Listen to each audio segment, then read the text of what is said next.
দর্শক, আমন্ত্রণ ইস্পাহানী মির্জাপুর চেয়া মুক্তবাকে। আপনাদের সাথে আছি আমি মনজুর আলমুদ্দিন। আজকে আমরা কথা বলবো উপজেলা নির্বাচন এবং তাকে কেন্দ্র করে যে রাজনীতি চলছে তা নিয়ে।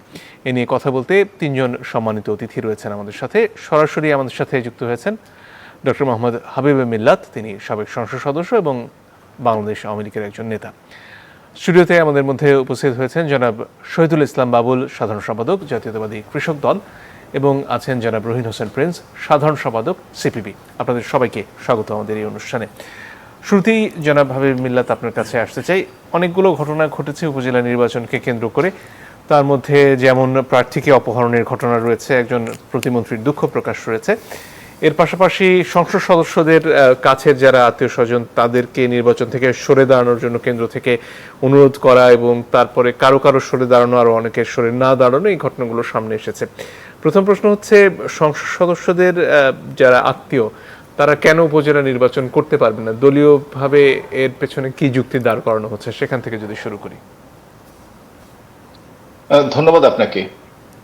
আপনি দেখুন, গত 7ই জানুয়ারি নির্বাচনে বিএনপি এবং তার সমমনা দলগুলো অংশগ্রহণ না করার কারণে আমাদেরকে দলের মধ্যে স্বতন্ত্র প্রার্থীর সাথে নির্বাচন করতে হয়েছে, এবং এই নির্বাচনে জনগণের উপস্থিতি এবং নির্বাচনটি সফল হয়েছে। নির্বাচন পূর্ববর্তীকালে যারা বিরোধিতাও করেছে, দেশি বিদেশি শক্তি, তারাও কিন্তু নির্বাচন পরবর্তীকালে অভিনন্দন জানিয়েছে, একসাথে কাজ করার অভিপ্রায় ব্যক্ত করেছেন। এবং 100 দিন আজকে পার হয়ে গেল গতকালকে, সেই 100 দিন সফলতার সাথে এই সরকার কিন্তু পার করেছে। এখন তারপরেই চলে এসছে উপজেলা নির্বাচন। আজকেই অর্থাৎ মনোনয়নপত্র প্রত্যাহারের প্রথম ধাপের শেষ দিন ছিল।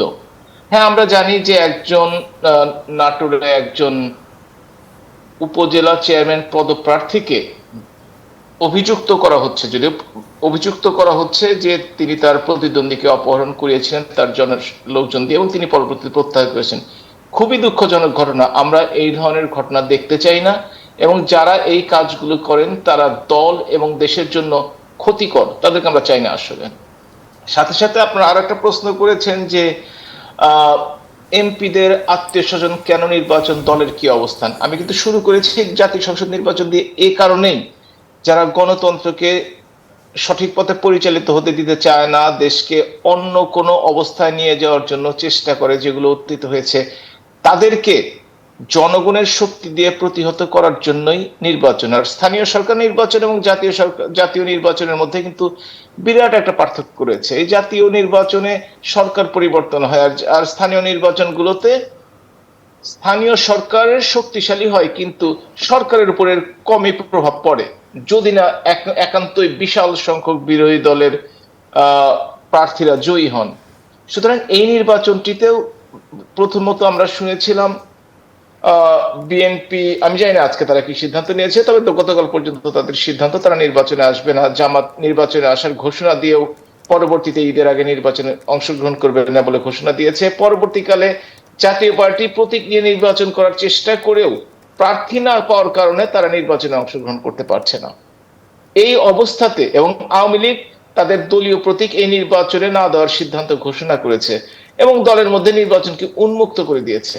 আমি মনে করি যারা যোগ্য প্রত্যেকেরই নির্বাচনে অংশ নেওয়ার সুযোগ থাকা উচিত, এবং নির্বাচনে তাদের নিজেদের জনপ্রিয়তা প্রমাণ করার একটা সুযোগ অন্তত দেওয়া উচিত। কিন্তু কথাটি হচ্ছে, এই সুযোগকে কাজে লাগিয়ে কেউ যদি পেশি শক্তি, কেউ যদি নিজের প্রভাব বাড়ানোর চেষ্টা কিংবা আগ্রাসী হয়ে কেউ যদি সমস্ত কিছু নিজেই নিয়ে যেতে চান, তখনই কিন্তু ক্ষতিকর হয়ে থাকে।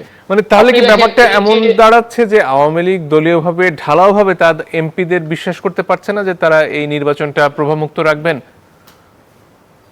আপনি দেখেন, আমি একবারে সঠিক না বললেও কাছাকাছি পৌঁছাবো এই অর্থে যে 150টি উপজেলায় নির্বাচন হচ্ছে, এমপির সংখ্যা হয়তো বা 125, 20, 25, 30 জনের মতো হবেন। এর মধ্যে মাত্র 14 জন সম্বন্ধে এই খবরটি এসছে তার কোনো আত্মীয়, স্বামী স্ত্রী, ভাই বোন, শ্যালক শালিকা তারা দাঁড়িয়েছে, বা চাচাতো ভাই তারা দাঁড়িয়েছে, কিন্তু বাকিদের কিন্তু সম্বন্ধে কোনো খবর আসেনি। আমরা কিন্তু এই 14-15 জন অর্থাৎ 10%-এরও কম এমপি কে নিয়ে কথা বলছি। তারপরেও কথা আছে সেটি হচ্ছে কেউ যদি মনে করেন নিজের প্রভাব বিস্তার করে কাজটি করবেন, নিজের অযোগ্য আত্মীয়কে দিয়ে কাজটি করাতে চান, কিন্তু তার আত্মীয় তো অনেকদিন ধরে পোল খাওয়া নেতা হতে পারেন, সমাজসেবক হতে পারেন, জনগণের জন্য কাজ করতে পারেন, তারও নির্বাচনে দাঁড়ানোর ইচ্ছা হতে পারে, সেইখানে জনগণকে বিচার দেবেন। তবে আমি মনে করি কেউ তাহলে যদি মনে করেন তার প্রভাব দলের তরফ থেকে এই ধরনের নেতাদের ব্যাপারে অবিচার করা হলো না, যে তারা স্রেফ এমপির আত্মীয় বলেই তারা নির্বাচন করতে পারবেন না, যদিও তারা দলের পোড় খাওয়া নেতা? আপনি দেখেন আজকে পর্যন্ত, গতকালকে পর্যন্ত কিন্তু দলীয় পর্যায়ে যে সমস্ত খবরগুলো সংগ্রহ করা হচ্ছে, সেই খবরগুলো সংগ্রহ করে তারপর কেস বাই কেস এইগুলোকে কিন্তু নিয়ে আলোচনা হবে। যদি দেখা যায় সত্যিকার অর্থেই কেউ এই ধরনের কাজ করেছেন, 300 এমপির মতো আছেন তারা, বা কেন্দ্রীয় নেতারা আছেন, কেউ কেউ হয়তো বা তাদের আত্মীয় স্বজনকে প্রতিষ্ঠিত করার চেষ্টা করতেই পারেন। এবং আমাদের এই দেশ উপমহাদেশে আপনি যদি দেখে থাকেন, ইন্ডিয়া, পাকিস্তান, বাংলাদেশ, এ ধরনের প্রবণতা কিন্তু লক্ষ্য করা যায়। এটা সে শুধু যে আওয়ামী লীগের দোষারোপ করছেন তা না। আপনি দেখেন তারেক জিয়াদকে কিন্তু জনাব মিলাদ, এমপির লোক বললে যে শুধুমাত্র তার আত্মীয় স্বজন হতে হবে এমন তো না হয়ে তার আরো কাছের মানুষ হতে পারেন, তারা তো ঠিকই নির্বাচন করতে পারছেন। তাহলে আত্মীয়দের ব্যাপারে কেন নির্বাচন করতে পারছেন? আপনাকে একটা উদাহরণ দিচ্ছি শুধু। আজকে যদি আপনি পত্রিকা দেখে থাকবেন, দেখবেন যে দ্বিতীয় ধাপে যে কুমিল্লা সদর অর্থাৎ কুমিল্লা আদর্শ উপজেলার যে নির্বাচনটি হবে, সেইখানে একজনই জমা দিয়েছে চেয়ারম্যান হিসেবে, একজনই পুরুষ ভাইস চেয়ারম্যান, একজনই মহিলা ভাইস চেয়ারম্যান। দল বসে দলগতভাবে সিদ্ধান্ত নিয়েছে, যেটা পত্র পত্রিকায় পড়েছি।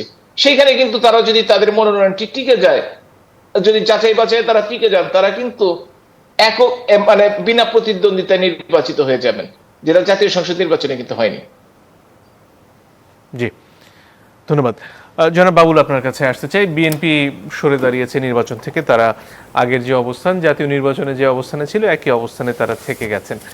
সামনে আসলে এই স্থানীয় সরকার নির্বাচনগুলো হবে, সিটি কর্পোরেশন নির্বাচনগুলো হবে, সব ক্ষেত্রেই যদি বিএনপি দূরে থেকে যায়, তাহলে স্থানীয় সরকারে অংশগ্রহণ বলুন কিংবা একটা নির্বাচন হলে যে জনসম্পৃক্ততা হয় নেতাদের, সেখান থেকে বিএনপি ছিটকে পড়ছে না? আপনাকে ধন্যবাদ। আমার সম্মানিত দুইজন সহ-আলোচক এবং দর্শক শ্রোতা সবাইকে আমার অভিবাদন। শোনেন, বিএনপি একটা আদর্শিক এবং নৈতিক অবস্থান নিয়ে আছে। এখানে যেখানে জাতীয় নির্বাচনে বিএনপি অংশগ্রহণ করলো না, সেখানে স্থানীয় সরকারের যে নির্বাচন গুরুত্বহীন একটা ব্যাপার, সেখানে বিএনপি কেন তার এই নৈতিক অবস্থান বা আদর্শকে বিসর্জন দেবে আপনি বলেন? আর এই নির্বাচন দিয়ে কী হবে? বাংলাদেশের নির্বাচন ব্যবস্থা, আমরা দীর্ঘদিন যাবৎ বলে আসছি আমাদের যে অবস্থান, যে বাংলাদেশের নির্বাচনী ব্যবস্থা ধসে পড়েছে বা ধসিয়ে দেওয়া হয়েছে। এখানে নির্বাচন ব্যবস্থা যেটা আওয়ামী লীগের অবস্থানের মধ্য দিয়েও পরিষ্কার হচ্ছে। আপনি দেখেন, শুধু আপনি জাতীয় নির্বাচন কেন, সুপ্রিম কোর্টের মতো একটি মর্যাদাবান জায়গায় বাংলাদেশের সবচাইতে এলিট পার্সন যেখানে ভোট হয়, সেখানে কি হয়েছে নির্বাচনের নামে, কি কেলেঙ্কারি হলো। আওয়ামী লীগ এই নির্বাচনটাকেও সুষ্ঠু এবং শান্তিপূর্ণ করার পক্ষে কোনো অবস্থান গ্রহণ করে নাই, সেটাও আপনারা দেখেছেন। এবং এমনিভাবে বাংলাদেশের প্রত্যেকটা হাট ঘাট বাজার মসজিদ কমিটি যেখানেই বলেন, নির্বাচন মানে আওয়ামী লীগ যদি হয়, নৌকা মার্কা যদি হয় বা তাদের সমর্থন পুষ্ট যদি হয়, তাহলে তারাই বিজয়ী হয়। কিন্তু সুপ্রিম কোর্টের প্রসঙ্গ যেহেতু ক্ষেত্র বিশেষের ব্যত্যয় ব্যতিক্রম বাবু, সুপ্রিম কোর্টের প্রসঙ্গ যেহেতু তুললেন, সেখানে তো যিনি সভাপতি নির্বাচিত হয়েছেন তিনি বিএনপির প্রার্থী, তাকে আবার ফোরাম থেকে বহিষ্কারও করা হচ্ছে। নির্বাচনে এরকম একটা অবস্থাটা কি দাঁড়াচ্ছে? আপনি ঘুঘু দিয়ে কি শালিক দিয়ে ঘুঘু নেওয়ার মতন একটা অবস্থা। আপনি গোটা নির্বাচনে আওয়ামী লীগ যেখানে পরাজিত হবে, সেখানে দেশের মানুষের মানে কি বলে দৃষ্টি অন্য খাতে প্রবাহিত করবার জন্য আপনি কি একটা সভাপতি দিয়ে টোটাল নির্বাচনটা জায়েজ করবেন? কিন্তু জনাব দায়িত্ব নিলেন দলের সিদ্ধান্ত উপেক্ষা করে, তিনি নিয়েছেন, তিনি এমনিতেও জিততেন যদি সুষ্ঠু নির্বাচন হতো। এটা তার হক এবং এটা তিনি করেন, ডিজার্ভ করেন, তো তিনি নিয়েছেন। তাহলে আবার জাতীয়তাবাদী আইনজীবী ফোরাম থেকে তাকে বহিষ্কারের কারণ কি? না, সেটা বহিষ্কার করেছে যে দলের সিদ্ধান্তের বাইরে তিনি গিয়েছেন, সেই জন্য তাকে বহিষ্কার করেছে, যে আমরা টোটাল নির্বাচনটা বয়কট করেছি। তিনি কেন নিয়েছেন তিনি সেই ব্যাখ্যা তিনি দিবেন, আমি ওই জায়গায় আমি যাচ্ছি না। আমি যেটা বলছি, দেখেন, এই যে আওয়ামী লীগের যে একটা সিদ্ধান্ত, আপনি বলেন যে অনিয়ম যদি যেখানে নিয়ম হয়ে দাঁড়ায়, তাহলে নিয়ম নীরবে নিবৃতে কাঁদে। বাংলাদেশের অবস্থা হয়েছে, আওয়ামী লীগই প্রমাণ করছে যে নির্বাচনে প্রভাব বিস্তার করা যায় তাদের এই অবস্থান থেকে। বিগত নির্বাচন, যেটা জাতীয় সংসদ নির্বাচন হলো, যিনি এমপি থাকা অবস্থায় আবার তিনি এমপি নির্বাচন করবেন, তিনি প্রভাব বিস্তার করবেন না, এটা কেউ চিন্তা করতে পারে? আওয়ামী লীগ কিন্তু সেই কথা এখন বলছে যে এমপি মন্ত্রীরা তাদের আত্মীয় স্বজনকে প্রার্থী করলে তারা প্রভাব বিস্তার করতে পারে। আরে ভাই, আত্মীয় স্বজনের জন্য যদি প্রভাব বিস্তার করে, তাহলে নিজের জন্য প্রভাব বিস্তার করে না?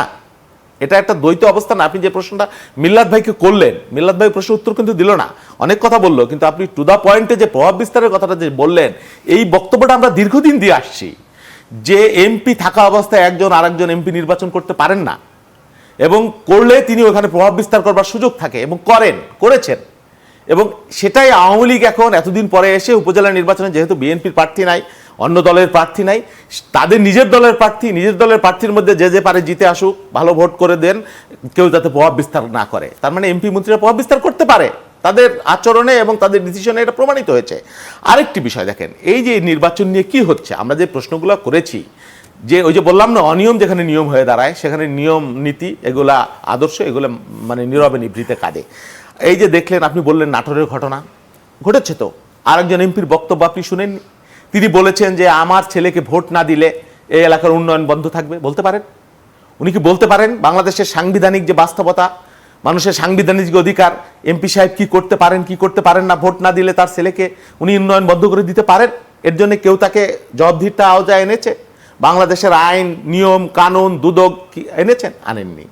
আবার আরেকজন এমপি কি ওই যে আবার লক্ষ্মীপুরের বিখ্যাত ঐতিহাসিক, বিখ্যাত বলবেন না কুখ্যাত বলবেন আমি জানি না, তাহের পুত্র বিপ্লব, তিনি বক্তৃতা দিয়ে নিজের ফেসবুকে শেয়ার করেছেন যে আমি এই জেলা আমার চাইতে খারাপ লোক আর কেউ নাই, আর ভবিষ্যতে হবে না ইনশাল্লাহ, এবং এই নির্বাচন পর্যন্ত আমি এখানে থাকবো, দেখি কে কি করতে পারে। তাকে কেউ জিজ্ঞাসা করেছে? এই যে লক্ষ্মীপুরের আবু তাহের এবং তার পুত্র, যাকে এই রাষ্ট্রের রাষ্ট্রপতি একজন নুরুল ইসলাম নামক একজন বিএনপি নেতাকে টুকরো টুকরো করে হত্যা করে বস্তাবন্দি করে পানিতে ফেলে দিয়েছিল, এবং আরো 2টি হত্যা মামলা তার বিরুদ্ধে 12 বছর 10 বছরের সাজা হয়েছিল, তার যে ফাঁসির আদেশ সেটা এই রাষ্ট্রের রাষ্ট্রপতি ক্ষমা করে দিয়েছেন। এখন আপনি কি বলবেন? এবং তিনি স্বঘোষিত যে আমি সবচাইতে খারাপ লোক, আমার চাইতে খারাপ লোক হইতে পারে না, তিনি আওয়ামী লীগের প্রতিনিধি। কেউ কি তাকে জিজ্ঞাসা করেছে এই উপজেলা নির্বাচনকে কেন্দ্র করে? তো চলছে এভাবে আমাদের রাষ্ট্র। স্বঘোষিত একজন নিকৃষ্ট লোক, এটা উনি মন খারাপ করবেন না, কারণ উনি নিজেই বলেছেন সেটা হলো আওয়ামী লীগের প্রতিনিধি। তার জন্য আওয়ামী লীগ তাকে কোনো শোকজ করেছে? তাকে জিজ্ঞাসা করেছে? তো নির্বাচন তো এভাবেই হচ্ছে। কি কারণে এই নির্বাচনে বিএনপিকে যেতে হবে আপনি বলেন? নির্বাচনের বৈধতা দেওয়ার জন্য আপনি কিছু সিটে তাহলে কি বিএনপির কর্মকাণ্ড এখন কেবলই হাত গুটিয়ে বসে থাকা? কেন হাত গুটিয়ে বসে থাকবো কেন? আমরা তো হাত গুটিয়ে বসে নেই। আমরা আমাদের সাধ্য অনুযায়ী আমরা এর বিরুদ্ধে টোটাল এই নির্বাচনী ব্যবস্থার বিরুদ্ধে, এই যে নির্বাচনে আমরা যাইনি, এটাও আমাদের একটা প্রতিবাদ। আমরা তো প্রতিবাদ থেকে অবসর নেইনি, আমরা তো পালিয়ে যাইনি, আমরা আমাদের সাধ্য অনুযায়ী আমরা করছি। আপনিও আমাদের সাথে আসেন, সবাইকে আমরা সাথে আসতে বলি যে এই যে একটা অচল অবস্থা বা এই যে একটা নির্বাচনকে ধ্বংস করা হয়েছে, এর বিরুদ্ধে আমাদের লড়াই সংগ্রাম চলছে। ভেঙে চুরে না হলে এটা সমাধান হবে না। অনেকেই কথা বলছেন, ধরুন নির্বাচনের আগে আপনারা অসহযোগের কথা বললেন, এখনো বলছেন যে এই অংশগ্রহণ না করাটাই একটা প্রতিবাদ। তাহলে কি বিএনপি গান্ধীবাদী রাজনীতির দিকে? না, গান্ধীবাদী রাজনীতি কেন করবে বিএনপি? শোনেন, বিএনপির রাজনীতি কৌশল বিএনপি ঠিক করবে। বিএনপি কখনো 2 পা আগাবে, কখনো আমরা 3 পা আগাবো, কখনো 2 পা আমরা পিছাবো, কখনো আমরা শান্তিপূর্ণ আন্দোলনটাকে কখনো একটু ঢিলে তামে চলবে, কখনো পূর্ণদমে চলবে। সেটা সময়, বাস্তবতা, স্থান, কাল, পাত্র সবকিছুর উপর ডিপেন্ড করবে। কিন্তু এটা ঠিক যে বিএনপি কোনো এই সরকারকে কোনো কি বলে ওয়াক ওভার দেয়নি। আমরা আমাদের কর্মসূচি আছে, আমরা কর্মসূচি চলছে, সেটা সময়, স্থান, কাল, বাস্তবতার নিরিখে আমরা সেটা পালন করব। জনাব প্রিন্স, আপনার কাছে আসতে চাই, এই যে সংসদ সদস্যদের পরিবারের সদস্য বা আত্মীয়, তাদেরকে যে সরিয়ে নেওয়ার উদ্যোগ আওয়ামী লীগের তরফ থেকে নেওয়া হচ্ছে, কতটুকু সফল হবে সেটা হয়তো পরে বোঝা যাবে।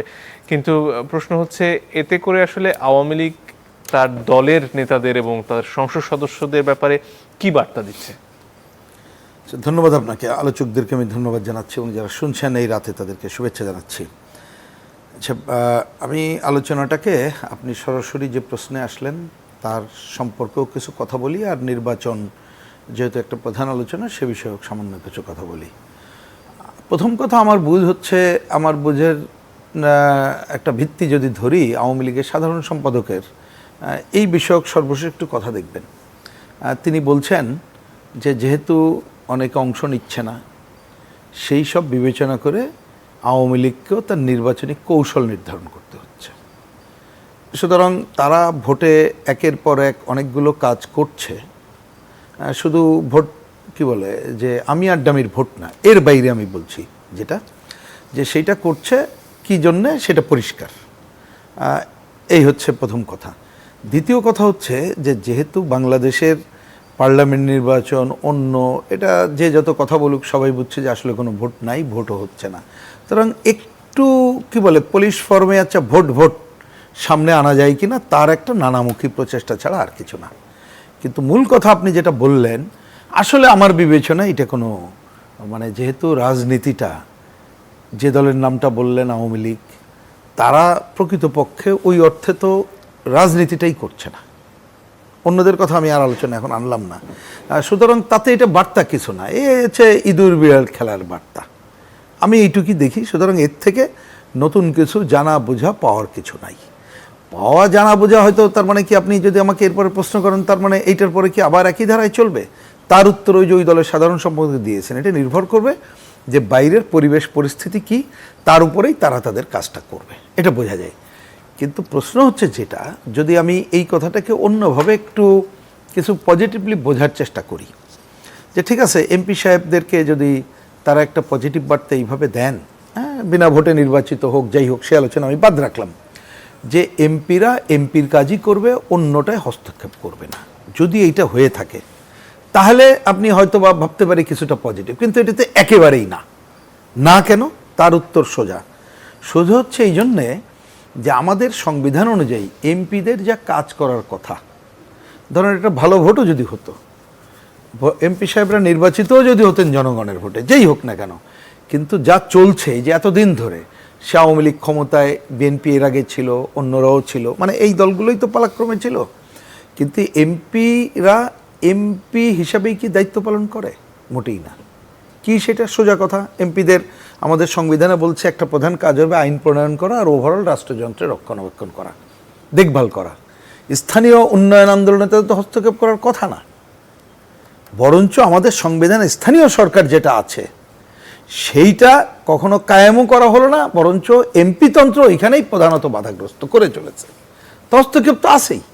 সুতরাং এইসব কারণে আপনি দেখবেন যে ওইখানে স্থানীয় সরকার নির্বাচনে ওইটাকে তারা এক ক্ষমতার খুঁটি হিসাবে ব্যবহার করবে, আর হচ্ছে ওইখানে যে কি বলে এইখানে যে টাকা পয়সার অন্য যেটা আছে, এবং তারা সরাসরি যেহেতু পাবলিকের সাথে যোগাযোগ করতে পারে, সেইখানে এমপির হস্তক্ষেপটা বাড়ানোর জন্যই নানামুখী কাজের এখন আত্মীয় স্বজন সবাইকে সে নেওয়ার কাজটা করতে থাকে। বাবুল যেটা বলার চেষ্টা করছিলেন যে এতে প্রমাণ হচ্ছে যে আসলে নির্বাচনকে প্রভাবমুক্ত রাখতে সরকার নিজের এমপিদের ব্যাপারেও আসলে নিয়ন্ত্রণ প্রতিষ্ঠা করতে পারে না, এবং তাদের এই আশঙ্কাটা পরিষ্কার যে এই ক্ষেত্রে যদি তাদের আত্মীয়রা থাকেন তারা নির্বাচনে প্রভাব বিস্তার করতে পারবেন, সরকার যদি নাও চায়। সেটাই কি বাস্তবতা মনে হয়? না, আমি এই আলোচনাটা আমার বিবেচনায়, আমার বুঝে এটা একটা ছোট্ট পার্সিয়াল আলোচনা। এটাকে প্রধান হিসাবে বা ওইটার এক এক জায়গায় এক এক ধরনের ঘটনা ঘটবে, ওইটাকে প্রধান না। আমি বলছি একটু আগে যেটা বললাম যে এমপি এবং স্থানীয় সরকার, আপনি যদি দুইটাকে পৃথক করে তার জায়গায় সুনির্দিষ্ট না করেন, এখন যে ঘটনা ঘটছে এইটাকে দিয়ে আপনি কোনো সিদ্ধান্তে আসতে পারবেন না।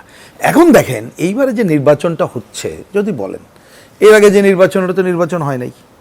আমাদের এখন লড়াইটা কি? আমি আমাদের বাংলাদেশের কমিউনিস্ট পার্টি এবং বামপন্থীদের কথা পরিষ্কার করে বলতে চাই, আমরা একটা দেখি দুঃশাসন চলছে, সুতরাং দুঃশাসন হটানোর সাথে সাথে আমাদের একটা কথা আছে, আসলে ব্যবস্থাটা বদল যদি না করতে পারি তাহলে লাভ নেই। সুতরাং বামপন্থীরা দুঃশাসন হটানোর সাথে ব্যবস্থা বদলের কাজ করতে চাই। আচ্ছা, এইখানে আমি শুধু এই পার্টের সময় না থাকলে খালি তুলে রাখি, নির্বাচনের ব্যাপারে আপনি পুরো নির্বাচন ব্যবস্থার একটা আমূল সংস্কার ছাড়া, পরিবর্তন ছাড়া আপনি এই যে পিসমিল কোনো সলিউশন করো বাংলাদেশে কিছু করতে পারবেন না। সুতরাং আমাদের এখনকার লড়াই হচ্ছে জাতীয় সংসদের সংখ্যানুপাতিক পদ্ধতি প্রবর্তন করা, স্থানীয় সরকারকে তার যা যা সংবিধান অনুযায়ী দায়িত্ব কর্তব্য অনুযায়ী কাজ করতে দেওয়া, তার জন্য আরো নানা ধরনের সংস্কারের কাজটা করাটাই হচ্ছে এখনকার আমাদের লড়াইয়ের প্রধান কাজ। অনেক ধন্যবাদ। একটা বিরতির সময় হয়ে গেছে, দর্শক একটু পরে ফিরে আসছি, আশা করি সাথে থাকবেন।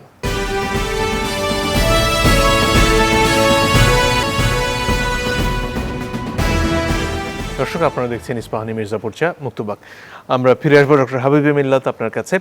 যে প্রসঙ্গের মধ্যে এসেছে সেখানেই ফিরতে চাই, সেটা হচ্ছে এই যে নির্বাচনী ব্যবস্থা, যেটার ব্যাপারে আওয়ামী লীগের তরফ থেকে বলা হচ্ছে তারা বিভিন্ন সময় নানান ধরনের কৌশল নিচ্ছেন, কিন্তু বিএনপির অনুপস্থিতিতে আওয়ামী লীগ এবং তাদের মধ্যে যারা স্বতন্ত্র, তাদের মধ্যে জাতীয় নির্বাচন যেমন বিএনপির ভাষ্য অনুযায়ী গ্রহণযোগ্য হয়নি, উপজেলা নির্বাচনও আসলে সেই একই কারণে গ্রহণযোগ্যতা পাবে না, সেখানে যতই সংসদ সদস্যদের আত্মীয়দের উঠিয়ে নেওয়া হোক না কেন, আপনার কি মনে হয়?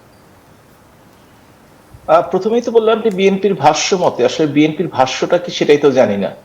তারা নির্বাচনে অংশগ্রহণ করবে না, নির্বাচনকে বিতর্কিত করার চেষ্টা করবে, নির্বাচনে সম্বন্ধে সমালোচনা করবে, কিন্তু নির্বাচনে অংশগ্রহণ করার কখনোই আসবে না। বিগত নির্বাচনগুলোতে আমরা দেখেছি। দ্বিতীয়ত, সারা বিশ্ব যখন নির্বাচনকে গ্রহণ করেছে, সেখানে বিএনপি গ্রহণ করলো কি না করলো সেটা খুব একটা বিবেচনায় আসবে বলে আমার মনে হয় না। আপনি চিন্তা করে দেখেন, বিএনপি যদি তাদের নিজেদের ঘর সামলায়, নিজেরা ভালো থাকে, তাদের নিজেদের ভালো থাকতে দেন, কিন্তু তারা তো ভালো নেই। কি জন্য আপনি দেখেন সুপ্রিম কোর্টের নির্বাচন নিয়ে আপনি কথা বলছিলেন। সুপ্রিম কোর্টের নির্বাচন করতে দিল, সভাপতি নির্বাচিত হতেও দিল, পরবর্তীতে দায়িত্ব নিতে দেবে না। এই যে দ্বৈত নীতি, এটাই বিএনপি কে দিন দিন পিছনের দিকে নিয়ে যাচ্ছে। আরেকটি উদাহরণ দিচ্ছি, সেটি হচ্ছে এই যে উপজেলা নির্বাচন শুরু হলো, বিএনপির পক্ষ থেকে বলা ছিল হ্যাঁ তারা নির্বাচনে যাবেন, এটা তারা বলা ছিল। কিন্তু যখন তাদের নেতা কর্মীরা প্রায় ৭৭ জনের মতো তারা নমিনেশন পেপার সাবমিট করলো, পরবর্তীতে তাদেরকে সুস্পষ্টভাবে জানিয়ে দেওয়া হলো যে তারা নির্বাচনে অংশগ্রহণ করতে পারবে না। গত সোমবারের কথা আমি বলছি। সুতরাং তাদের যদি সিদ্ধান্তহীনতা থাকে, তাদের নেতৃত্বের মধ্যে যদি সঠিক সময়ে খাপ খাইয়ে নেওয়ার, আপনি যে পরিবর্তিত পরিস্থিতির কথা বলছিলেন, পরিবর্তিত পরিস্থিতি যদি খাপ খাইয়ে নেওয়ার ক্ষমতা না থাকে, তাহলে আসলে রাজনৈতিক দল না, কোনো সংসারও টিকে থাকবে না। বিএনপির অবস্থা হয়েছে সেইটি। আপনি চিন্তা করে দেখেন, বিএনপি বলে নির্বাচনে যায়নি, এইটি আমাদের প্রতিবাদ। কথাটা কিন্তু সঠিক সত্য নয়, আংশিক সত্য। তারা প্রাথমিকভাবে নির্বাচনকে প্রতিহত করার ঘোষণা করেছিল। আপনি সবাই জানেন, বিগত ৩-৪ বছরের ঘটনা যদি দেখেন, এবং তারা ঘোষণা করেছে এই সরকারের অধীনে কোনো নির্বাচন নয়, টেনে হিস্টে নেওয়া হবে, সরকারকে নির্বাচন কমিশন এরা বিভিন্ন ধরনের ঘোষণা দিয়েছে। যখন তারা দেখলো জনগণ তাদের কথায় রাস্তায় নামে না, জনগণ সম্পৃক্ত করতে পারে না, তখন তারা বললো নির্বাচনে তারা অংশগ্রহণ করবে না। নির্বাচনে অংশগ্রহণ করা না করা প্রত্যেকটি মানুষ এবং দলের গণতান্ত্রিক অধিকার, ওটা নিয়ে আমি কথা বলবো না। কিন্তু তারা নির্বাচন প্রতিহত করার ঘোষণা দিয়েছিল, পরবর্তীতে তারা নির্বাচন বর্জন। এবং দেখেন কেমন একটি অবিবেচক নেতৃত্বের মাধ্যমে তারা চলছে। যে কোনো আন্দোলনের ধীরে ধীরে ঊর্ধ্বগতি হয়, এটাই স্বাভাবিক। বিএনপির ক্ষেত্রে সেটা জনসমাবেশ করেছে, ধর্মঘট ডেকেছে, অবরোধ রেখেছে, পরবর্তীকালে অসহযোগ দিয়েছে। এবং নির্বাচন পরবর্তীকালে তারা পরে কি করলো, কয়েকদিন চুপচাপ রইলো, পরে তারা লিফলেট বিতরণ শুরু করলো।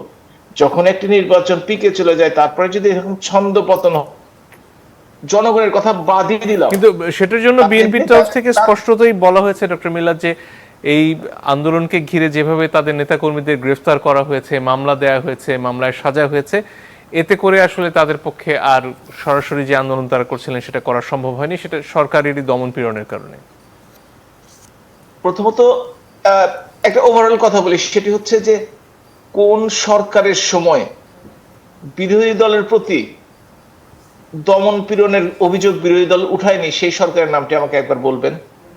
আর দ্বিতীয়ত, বিএনপি এমন একটি দল যাদের নির্বাচিত রাষ্ট্রপতিকেও তারা কিন্তু ছাড় দেয় নাই। বিরোধী দল তো আওয়ামী লীগ তো বাদই দিলাম, প্রফেসর বদরুদ্দোজা চৌধুরীকে তারা কিন্তু শুধুমাত্র পদত্যাগ করতে বাধ্য করে নাই, তাকে কিন্তু ধাওয়া দিয়ে রেল লাইনের উপর দৌড়াতে বাধ্য করেছিল। সেই দৃশ্যগুলো আমার এখনো চোখে ভাসে। যাই হোক, তো বিএনপি যে কথাগুলো বলছে, আপনি তো সাম্প্রতিককালে পাকিস্তানের নির্বাচনটিও দেখেছেন। তাদের নেতা কারাগারে, তাদের প্রার্থীদের গুলি করে হত্যা করা হচ্ছে, তাদের নির্বাচনী প্রতীক নেওয়া হয়েছে, তাদেরকে প্রচারণা করতে দেওয়া হচ্ছে না। তারা কোনোভাবে উকি টুকি দিয়ে কোনোভাবে নির্বাচনটি সম্পন্ন করেছে এবং তাদের প্রথম শ্রেণীর নেতারা নির্বাচনে অযোগ্য হয়েছে। তারপরও তারা সংখ্যাগরিষ্ঠ ভোট পেয়েছে। কি কারণে জানেন? জনগণ তাদেরকে এইখানটিতে নিয়ে আসতে পেরেছে। কিন্তু বাংলাদেশে তত্ত্বাবধায়ক সরকার ব্যবস্থা ছিল ডক্টর মিল্লাত, সেটাকে একটা পাকিস্তানের উদাহরণ মিল্লাত ভাই খুব ভালোভাবে দেয়। তত্ত্বাবধায়ক থাকুক আর যে সরকারই থাকুক, যদি সেইখানে সামরিক বাহিনী সরাসরি পথে নেমেছে জোটকে নির্বাচন, জোট মানে হচ্ছে মুসলিম লীগ এবং ইমরান বিরোধীদেরকে জিতিয়ে আনার জন্য, বাংলাদেশের সরাসরি ধরনের কথা হয়নি। আর তত্ত্বাবধায়ক সরকারের কথা যেটি বলছেন, সেটি তো তত্ত্বাবধায়ক সরকার তো তাদের তৈরি, ওই মুসলিম লীগ যারা ক্ষমতাসীন ছিল জোটের সাথে, পিপির সাথে, তারাই সেটি তৈরি করেছিল। বাংলাদেশের তো নির্বাচন পর্যন্তই যেত না, ওই তত্ত্বাবধায়ক সরকারকে মানতই না, অতীতের ইতিহাস সেই কথাগুলো বলে। আর বাংলাদেশে তত্ত্বাবধায়ক সরকারের ইতিহাস তো আমরা সকলেই জানি, কেউ কেউ 3 মাসের জন্য এসে 2 বছর থেকেছেন, কেউ কেউ ক্ষমতায় এসে সকল সচিবদের বদলি করে দিয়েছেন, ক্ষমতাকে কোন দলের পক্ষে ব্যবহার করেছেন। যাই হোক, সে সম্বন্ধে কোনো বলতে চাই না। আমি একটি কথা এখানে গুরুত্ব দেওয়ার চেষ্টা করেছি, সেটি হচ্ছে যে কারো যদি ক্ষমতা, যোগ্যতা, জনসম্পৃক্ততা কম থাকে, তাদের বাহানার প্রয়োজন আছে। এই জন্যই বিএনপি বিভিন্ন ধরনের ভাষ্য দিয়ে তারা সেই বাহানাগুলোকে চেষ্টা করছে, জনগণকে তো বিভ্রান্ত করছেই তারা, কিন্তু নিজের নেতা কর্মীদের বিভ্রান্ত করছেন। আর বাংলাদেশে আপনারা বলছেন যে জেলে থাকার কারণে আন্দোলন করতে পারে নাই। আপনি দেখেন বাংলাদেশের জেলখানার ধারণ ক্ষমতা 42,000, ম্যাক্সিমাম সেইখানে এখন পর্যন্ত 84,000-এর মতো ছিল। যদি ধরেই নেই 20-25,000 বিএনপির নেতাকর্মী জেলে ছিল, বিএনপির নেতাকর্মীর সংখ্যা কি 20-25,000? যাদের নেতারা পর্যন্ত সাহস পায় না। আমার বিএনপিকে আরো দুই একটা কথা বলতে ইচ্ছে করে। এই নির্বাচনের সময় তারা নেতাকর্মীরা রাজপথে থাকে নাই, তারা ভিডিওর মাধ্যমে এক করে টিভির এক কোণে এসে দাঁড়িয়ে তারা তাদের আন্দোলনের ঘোষণা দিয়েছে, পরবর্তী কর্মসূচি। নেতারা যখন ওই টেলিভিশনের ঘোষণা দেয়, ফেসবুকে ঘোষণা দেয়, কর্মীরাও ভাবে আমরা ঘর থেকে আন্দোলন করি, রাস্তায় নামার কোনো প্রয়োজন নেই। আমার সবচেয়ে দুঃখ লেগেছে হচ্ছে তাদের প্রধান শীর্ষ নেত্রী বেগম খালেদা জিয়া। আরো কয়েক বছর পিছনের দিকে ফিরে যাই, তিনি যখন 2 ট্রাক বালির বস্তার আড়ালে অবরুদ্ধ ছিলেন বা অবরুদ্ধ নিজেকে করে রেখেছিলেন, 50-60 জন পুলিশ তার গেটের বাইরে ছিল। ওর 5 কিলোমিটার 7 কিলোমিটারের মধ্যে বিএনপির নেতা তো দূরের কথা, কোনো কর্মী কেউ দেখা যায় না। 50 জন লোক মিছিল করেছে, সেটা আমরা দেখিনি। এই হচ্ছে তাদের দলের প্রতি তাদের ভালোবাসা, দলের নেত্রীর প্রতি তাদের ভালোবাসা। এই ভালোবাসা এবং এই দল নিয়ে বৃহত্তর আন্দোলন করে সরকারের ক্ষতি করাটা আসলে সত্যিকার অর্থে কঠিন হয়ে যাবে। এবং ইতিমধ্যে দেখেছেন যে এই সরকার 100 দিন কিন্তু সফলতার সাথে পালন করেছে এবং তারা এগিয়ে যাচ্ছে যে নির্বাচনী ম্যানিফেস্টোগুলো দিয়েছে সেগুলো বাস্তবায়নের জন্য। ধন্যবাদ। জনাব বাবুল, আপনার কাছে আসতে চাই।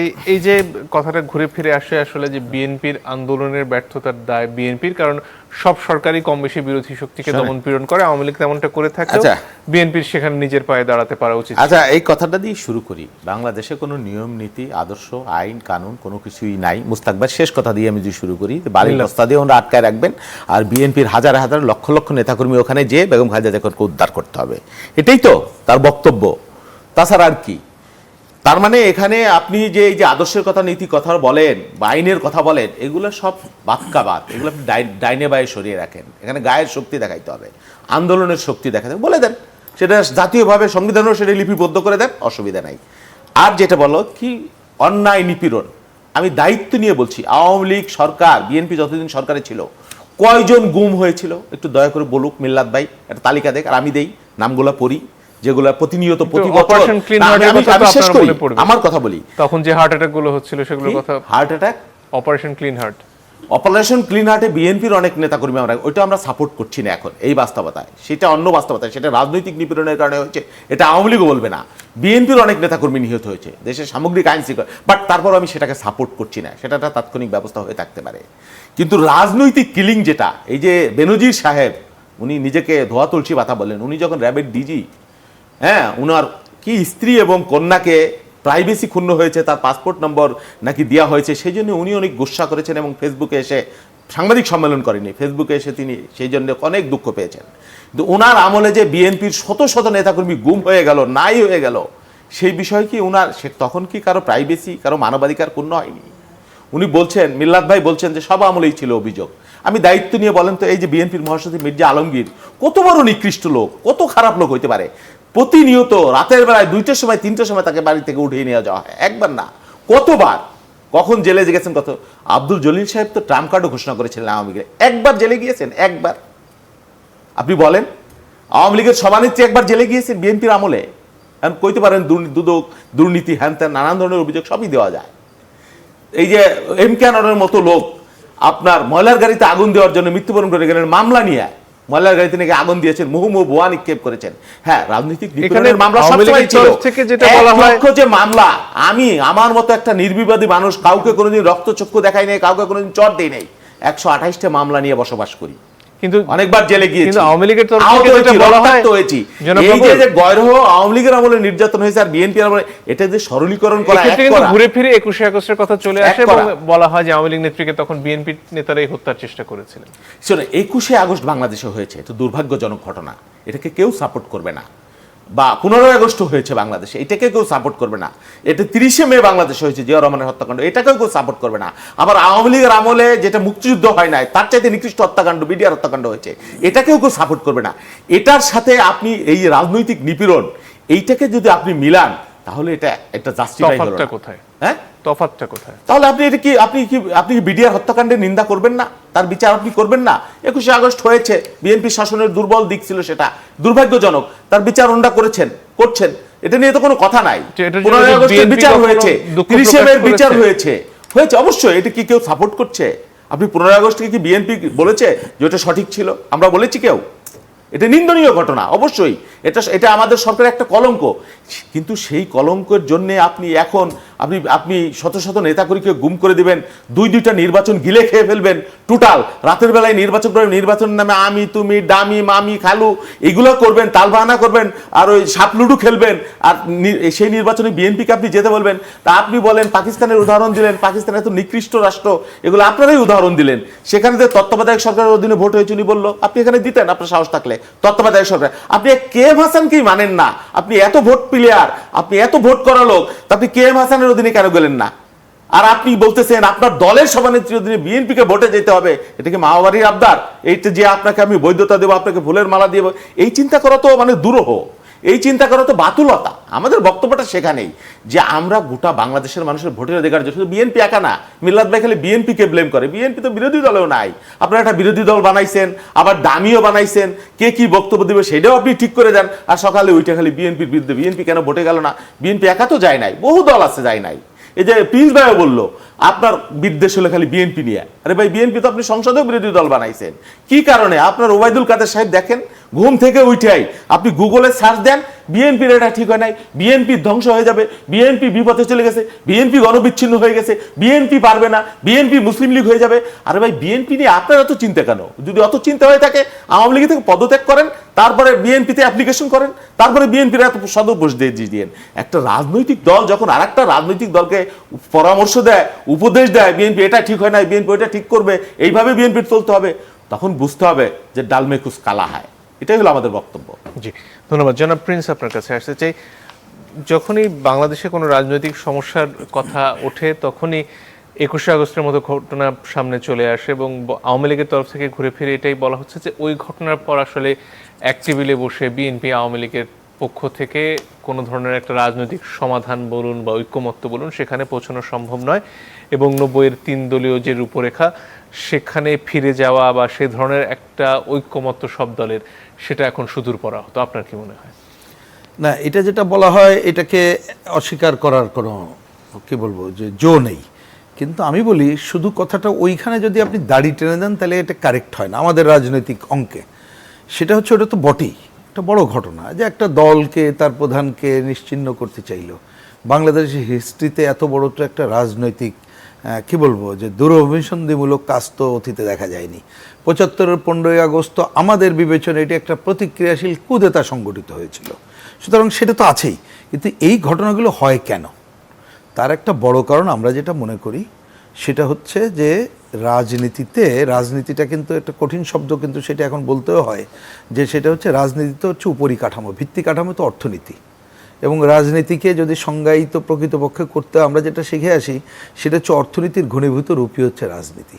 তা আপনি যখন অর্থনীতিটাকেই এমন লুটপাটের ধারায় নিয়ে যান যে এই রাজনীতির উপরটা ব্যবহার করে ওইটাকেই হচ্ছে আপনি নানা তার অনুষঙ্গ ব্যবহার করতে পারেন, নিজে এবং গোষ্ঠী স্বার্থ চরিতার্থ করতে পারেন, তখন কিন্তু ঘুরে ফিরে এই ধরনের রাজনীতিটা চলে আসে।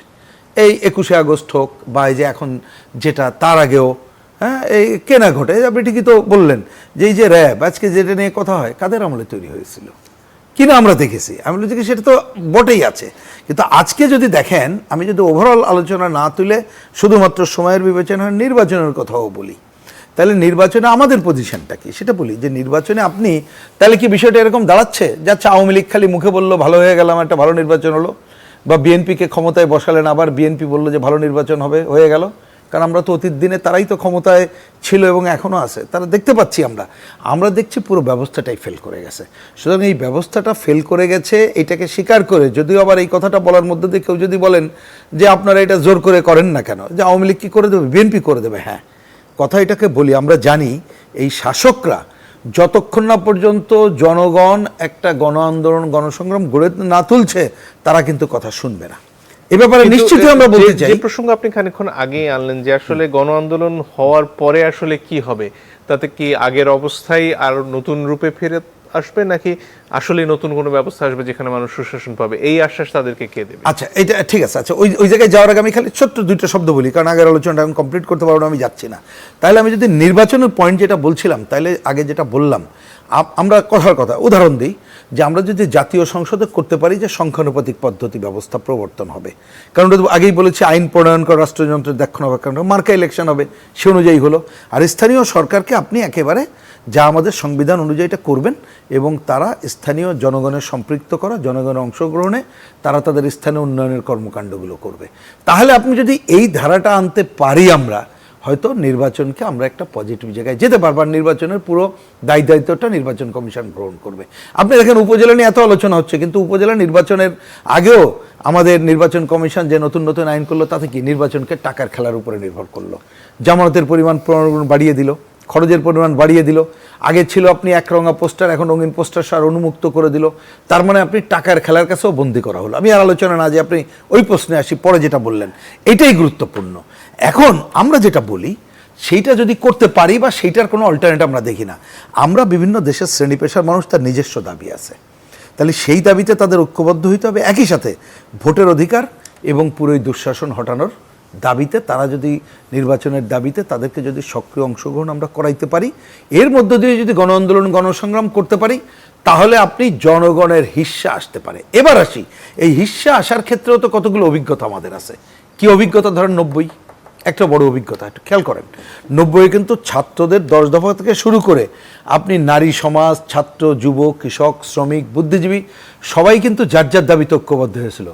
কিন্তু আমরা শেষবেলায় কি করলাম দেখেন, একটু খেয়াল করেন। এর কিন্তু অভিজ্ঞতা নিয়েই আগামী দিনে কি কাজটা করতে হবে। অভিজ্ঞতা হলো সব এই রাজনৈতিক দল, Awami League, BNP, communist party, তাদের সবার উপরে নির্ভর করে তারা বলল যে আমরা একটা ভালো নির্বাচন করব, নির্বাচন করলেই সব ঠিক হয়ে যাবে। এবং প্রথমেই ভঙ্গটা কি হলো, আপনি একটু আগে তুলেছেন যে আমাদের 3 জোটের রূপরেখা এবং আচরণবিধি পুরো ক্ষমতাসীন, তখন যারা গেল প্রথমে বিএনপি থেকে শুরু করে আওয়ামী লীগ সবাই ভঙ্গ করলো। কেউ কম বেশি বলতে পারেন, মনোনয়ন দেওয়ার ক্ষেত্রে প্রথমে ভঙ্গ করছিল কিন্তু বিএনপি, তারপরে তো একের পর এক আওয়ামী লীগ ভঙ্গ করে চলেছে। সুতরাং ভঙ্গ একটা হলো। কিন্তু আমি যদি শব্দটা বলছি এই জন্যে, কারণ আন্দোলনকারী শক্তির হাতে যদি আমরা তখন যে তত্ত্বাবধায়ক সরকার যে ছিল, আমরা ভোটের আগে যদি এটা করতে পারতাম, যে দাবিতে জনগণ গণ অভ্যুত্থান করলো, এই দাবির ভিত্তিমূল বাস্তবায়ন করার মধ্য দিয়েই পরবর্তীতে নির্বাচনে যেতে হবে। আপনি ওই সময় অন্তর্বর্তীকালীন সরকারের হাতে যদি ওই ধরনের ক্ষমতা এবং আন্দোলনকারী শক্তির তাদের যদি একটা সংস্থা গড়ে তুলে করা যেত, তাইলে আপনি জনগণের কিছু হিস্সা আদায় করতে পারবেন। এখন এটা কখন হবে না হবে এটা কিন্তু আমি বলতে পারি না।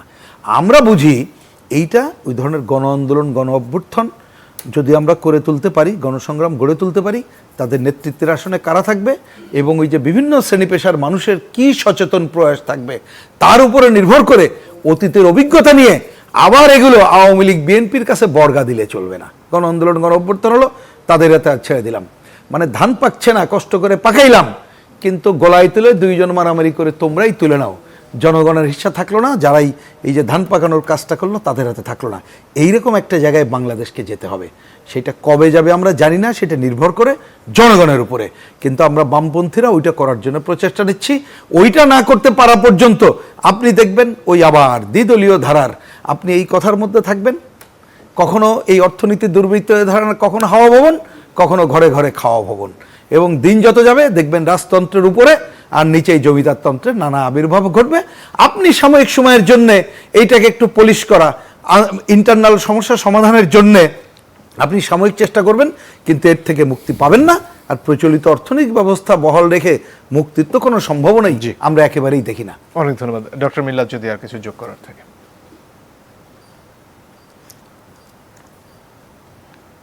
আনমিউট করতে হবে, শুনতে পাচ্ছি না।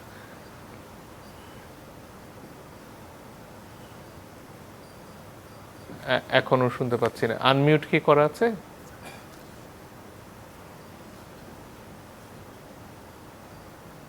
এখনো আমরা শুনতে পাচ্ছি না। আনমিউট হয়নি তো, এখানতে দেখা যাচ্ছে ওই যে এখনো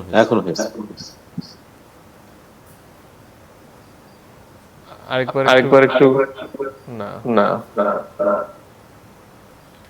তাহলে জনাব বাবুল আপনার কাছে আগে শুনে নেই, তারপর আমরা চেষ্টা করবো ডক্টর মিলাদের কাছে শুনতে, যদি আর কিছু যোগ করা থাকে। না, কি কি কি জানতে চাচ্ছেন বলেন। এই যে কথা একটু আগে আমরা কি শব্দটা পেয়েছি? না, পাননি। শোনেন, এই যে উপজেলা জি ডক্টর মিলাদ এখন বোধহয় শুনতে পাবো আমরা।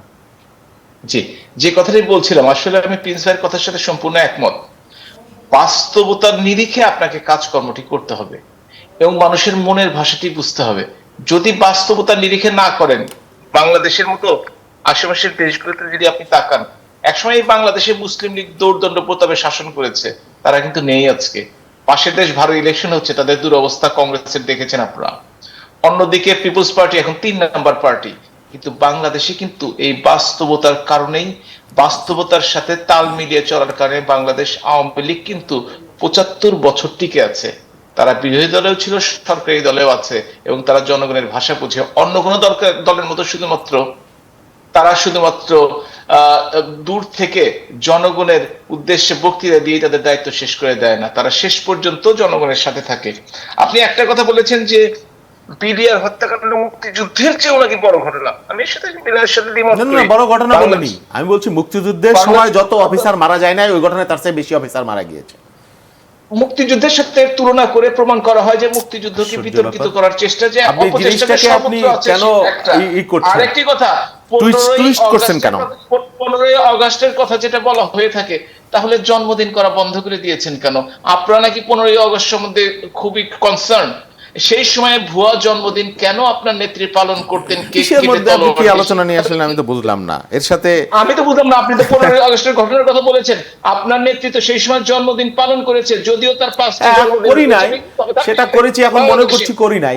এইটার সাথে রাজনীতির কি আলোচনার মিল আছে আমি জানি না। অবশ্যই রাজনীতি মানে সারা বাংলাদেশের মানুষ যেদিন দুঃখে, সবচেয়ে দুর্ভাগ্যজনক ঘটনা বাংলাদেশের যে দিন হয়েছে, আপনারা সেই দিনটা আনন্দ উৎসব করবেন। তবুও যদি সত্য জন্মদিন হতো, তখন একটা কথা বলা যেতে পারতো।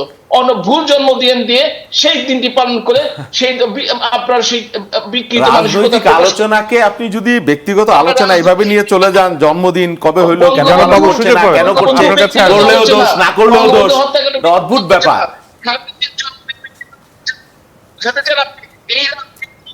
রাজনৈতিক আলোচনা আসেন, রাজনৈতিক আলোচনায় এইসব আলোচনা যদি করতে যান ব্যক্তি বিদ্বেষ নিয়ে, কার জন্মদিন কত, এগুলো বাংলাদেশে শোনেন আমার কথা শেষ করতে দেন।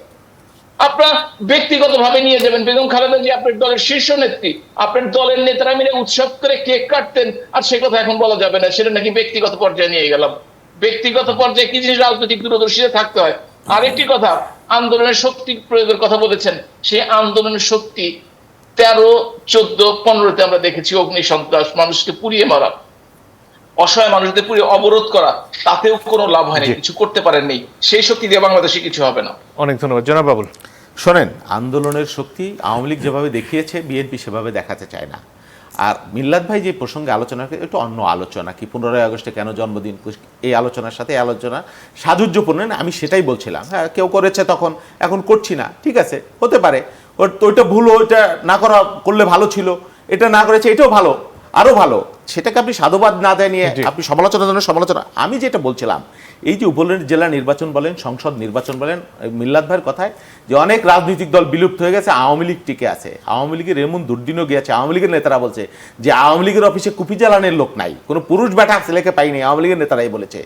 সেটা হয়েছিল আওয়ামী লীগের রাজনৈতিক আদর্শহীনতার কারণে। আওয়ামী লীগ এখন যে জায়গায় আছে, এই ভোট ব্যবস্থার নামে এবং বাংলাদেশ শাসনের নামে লুটেরা অর্থনীতি, দুর্নীতি, গণতন্ত্রহীনতা, আপনি সমস্ত কিছু নিয়ে আওয়ামী লীগ যে জায়গায় চলেছে, এতে আমি মনে করি যে আওয়ামী লীগ একটা রাজনৈতিক দল হিসেবে দায়িত্বশীল। আওয়ামী লীগ তার ঠিক জায়গায় নাই। আওয়ামী লীগ এখন, আওয়ামী লীগের মধ্যেও রাজনীতি নাই। আওয়ামী লীগের কি বলে, এরা একটা প্রশাসন নির্ভর, একটা কি আমলা নির্ভর একটা রাজনৈতিক দলে পরিণত হয়েছে, যাদের নিজস্ব নীতিবোধ, আদর্শ, রাজনীতি কোনো কিছুই নাই। এই রাজনীতি করে আওয়ামী লীগের জন্য ভালো কিছু অর্জন হবে না। আওয়ামী লীগ আজ হোক আর কাল হোক, ক্ষমতাচ্যুত আওয়ামী লীগ হবে, সেদিন আওয়ামী লীগ খুঁজে পাওয়ার জন্য কোনো লোক বাংলাদেশে থাকবে না। এটাই আমার বার্তা। আর বিএনপির বিরুদ্ধে আপনারা বলছেন বিএনপি থাকবে না, বিএনপি নীতিহীন হয়ে গেছে, বিএনপি ইলেকশন করলো না, বিএনপি হারাই যাবে, এগুলো আপনারা 18 বছর যাবত বলতেছেন, বলে কোনো লাভ হয় নাই। এখনো সকাল হইলে আপনাদের বিএনপি বিদ্বেষ করা লাগে, কারণ আপনার বিএনপিকে ভয়, আর কাউকে আপনার ভয় নাই। জি, এটাই অনেক আমার ধন্যবাদ। বক্তব্য। আজকের মতো সেজন্য আমি বলি ঠিক যে আছে। গণতন্ত্রের পথে আসেন, মানুষের সাথে আসেন, আপনাদের তাহলে আপনারাও তিনজনকেই টিকে থাকবেন, মানুষও টিকে থাকবে, আমরাও টিকে থাকবো। এটাই অসংখ্য ভালো। ধন্যবাদ দিয়ে আজকের মতো শেষ করছি। দর্শক, আপনাদেরকে ধন্যবাদ, বিদায় নিচ্ছি।